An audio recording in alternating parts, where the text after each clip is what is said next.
All right, everybody. Thanks for clicking on the link. I hope you find this series of videos educational and entertaining at the same time. So the purpose of this video series is basic instruction on handgun types and actions. I got a little bit of a disclaimer for y'all. This video is going to be geared towards the beginning type of shooter. I'm going to use hypotheticals and examples that may not be technically correct. Also, terminology may be incorrect, and there's always more room to learn. So this by all means is not the end all on the topic. This is going to give you guys a little bit of a beacon of hope in the darkness you may have in buying a handgun or just figuring out what kind of handgun you guys got. I will be trying to read off of my notes here, and that's going to be for continuity reasons so that you guys don't get confused and I don't start spouting off things I didn't talk about before.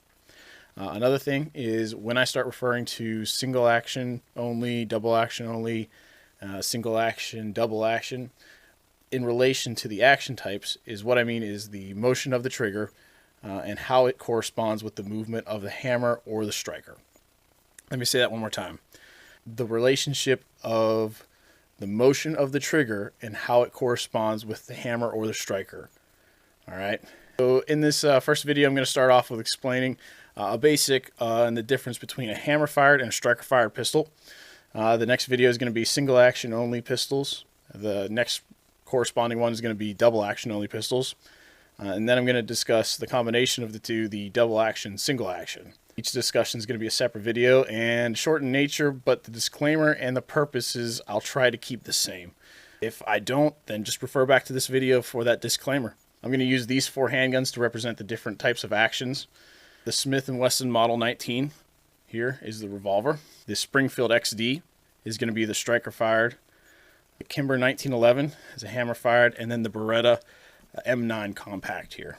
Getting into the hammer fired and striker fired conversation, for this example I'm going to use this Beretta M9 compact, and then for the striker fire I'm going to use this Springfield Armory XD.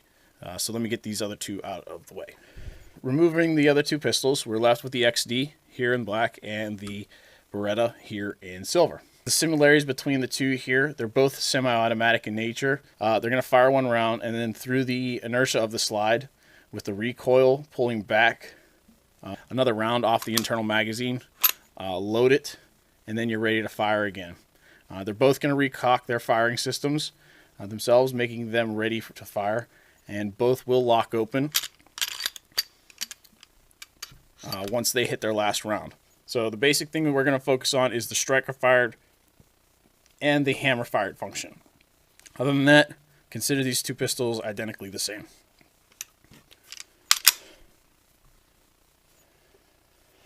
So like we said with the differences, the Beretta is a hammer fired, and you can tell this by this hammer back here on the slide or on the frame. The XD, like we said, is going to be filling the striker fire category, and you can tell this vaguely by the absence of that hammer here on the back. We have just a flush plate. While in these examples, the hammer fire is obvious, in some types of handguns it is not. We really need to take a closer look at both of these and with the slides off to see what the operating systems are about. So let me disassemble these, and then we'll get into the slides and a little bit more of the action type. So let's focus on the M9 first. So with the M9, if we take a look at the back of this slide, we notice there's a large notch cut into it. And then inside of this notch, we see a small black protrusion of metal. This protrusion is the actual firing pin itself. When the pistol's ready to fire, the hammer is held back to the rear under spring tension, as we see here. When the hammer is allowed to fly forward by pulling the trigger, it's going to impact our firing pin in the back of the slide here, which is going to end up transferring its momentum into the round which would fire it. Let me show you briefly what that looks like.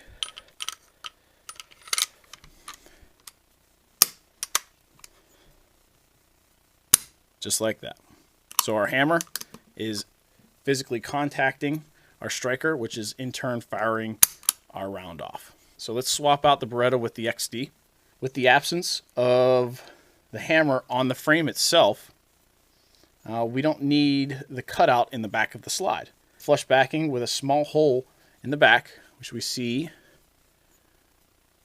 right here. It's maybe hard to tell in the light.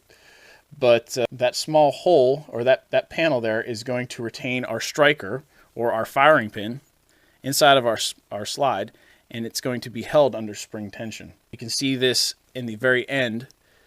When I push the striker back, or the firing pin back, we can see it extend out the back of the slide here. On the inside of the frame, we have a mechanical engagement here. It's going to engage with that striker, and when we pull the trigger, the striker is going to be allowed to fly forward under spring pressure and impact the primer of the round in the chamber, which would in turn fire it. We can watch the movement of that sear there. As it pulls down, it would be releasing the cocked striker or the firing pin. All right, and I can show you briefly what that looks like.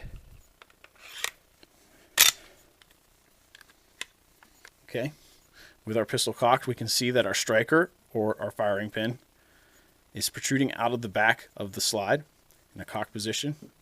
I'm going to pull the trigger, and you'll see that it is held under spring pressure, and it's going to fly forward inside of the pistol. Okay, I'll do one more time for you guys to see. We're focusing here. I'm simply pulling the trigger, releasing that striker, which would fire the round. In conclusion, we discussed in this video the operation of a striker-fired and a hammer-fired pistol. Striker uses the spring-loaded firing pin that is released when the trigger is pulled, while the hammer-fired uses the momentum of a hammer to contact the firing pin at rest, propelling it into the round into the chamber, which would in turn fire the pistol. So I hope this video helps you guys out a little bit. Keep a lookout for the next video where I'm going to start discussing what a single action pistol is and its theory of operation. If you guys like what you see, please put a thumbs up, like it, and subscribe to my channel. I got a lot more videos coming out. Thanks for watching, all. See you next time.